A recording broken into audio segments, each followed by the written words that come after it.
There are rivers in the world where something more than water moves. Places where the silence is too deep, the banks too still, where even the bravest fishermen avoid casting their nets after dark. In the Agusan marsh of the southern Philippines, locals whispered of a monster, a shadow in the water, something that took livestock, and sometimes people. They spoke of a crocodile, but not just any crocodile. This one could pull down full-grown water buffalo. It left enormous tracks in the mud. Boats returned, splintered. And one day, a man didn't return at all. In July of 2011, a fisherman was reported missing near the village of Bunawan.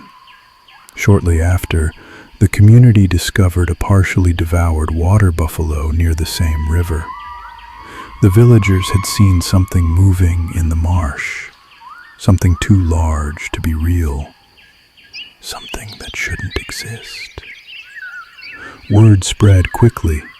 The local government organized a team. Hunters, environmental officers, even crocodile experts. They set out with steel traps, ropes, and reinforced cages. It would take 3 weeks. The creature eluded them time and again. It was cunning, aware. One trap was found crushed. Another was simply untouched. Bait, rotted, ignored. But on September 3rd, 2011, it happened. The river exploded.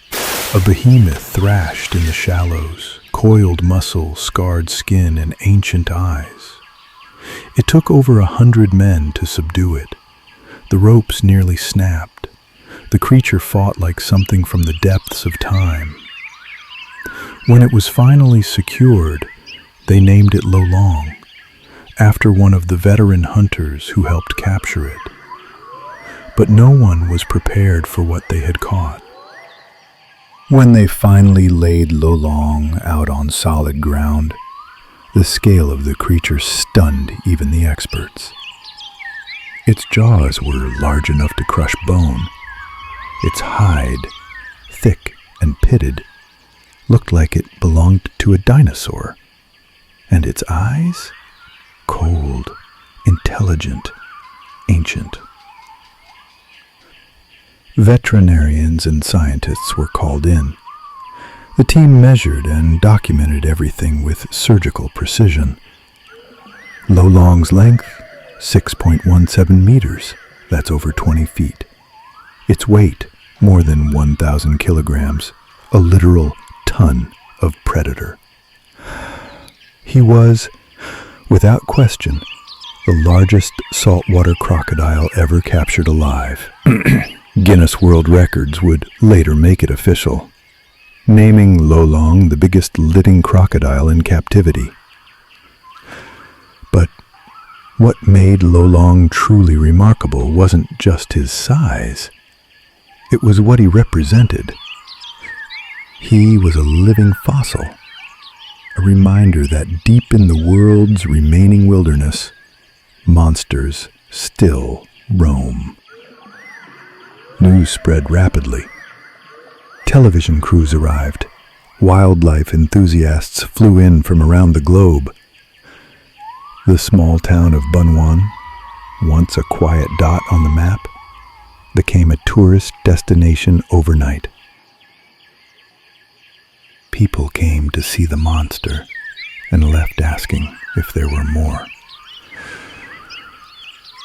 Lolong was moved to a specially built enclosure at the Bunawan Eco Park and Research Center.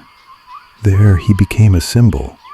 To some, a legend made real. To others, a miracle of conservation, proof that nature, even now, could still surprise us.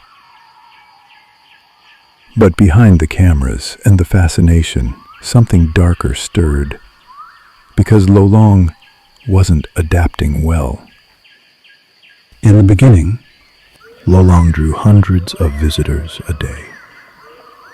He basked in the sun, floated in his concrete pool, and seemed, at least on the surface, calm. But those who worked closely with him saw the signs. Lolong had stopped eating, not just for a day or two, but for weeks. He barely moved. He didn't respond to food, to people, to anything. Some blamed the stress, others pointed to the noise, the attention, the unnatural walls that now confined a creature built for the wild. Veterinarians ran tests, monitors were installed, even spiritual leaders came to offer blessings. But nothing helped. On February 10th, 2013, Lolong was found unresponsive in his enclosure. His massive body still. No ripples in the water. No sound from the beast that had once shaken the marsh. He was declared dead just after midnight. The official cause of death? Pneumonia and cardiac arrest, likely triggered by stress and chronic illness. The world reacted with shock. In Bunawan, flags were lowered, candles were lit, and children cried.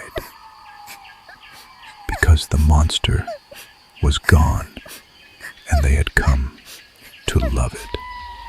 To some, Lolong's death marked the end of an era, a reminder of the limits of captivity, of how even the strongest creature can fade when taken from its world. But others asked a different question. What else might be out there? In the parts of the swamp too deep to drain, in the shadows no drone has flown through, what remains unseen? After Lolong's death, scientists confirmed it again. He was, officially, the largest crocodile ever captured alive, but not necessarily the largest to ever live. Crocodiles, unlike mammals, never stop growing completely. Their growth slows with age, but it doesn't stop. As long as they survive, they grow. So, in a deep, food-rich, undisturbed environment, a crocodile could, in theory, reach even greater size. Which brings us to another name, Gustav, the killer of Lake Tanganyika. A Nile crocodile said to be over 6 meters long, possibly heavier than Lolong.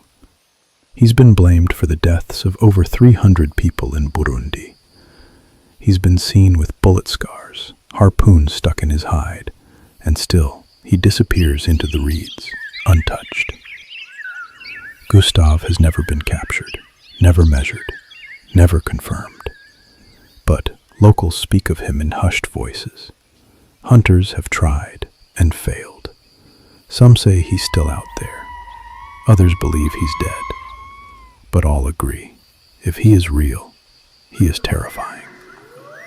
There are stories like this around the world, in Papua New Guinea, Australia, even the Solomon Islands. Massive crocodiles seen once, never again. And unlike sharks or whales, crocodiles can vanish into murky water and live unseen for years, decades even. So, while Lolong holds the title, in the minds of many, he's just the one we managed to catch. The others may still be waiting. Lolong is gone. But his story remains. In museums and news archives, in Bunawan's eco park, and most of all, in the minds of those who saw him. To many, he was a monster. To others, a marvel. But to all, he was a reminder that even in the modern world, nature still holds its secrets. Lolong taught us what's possible, that legends sometimes are real, that rivers can still keep giants, and that the boundary between folklore and fact is thinner than we think.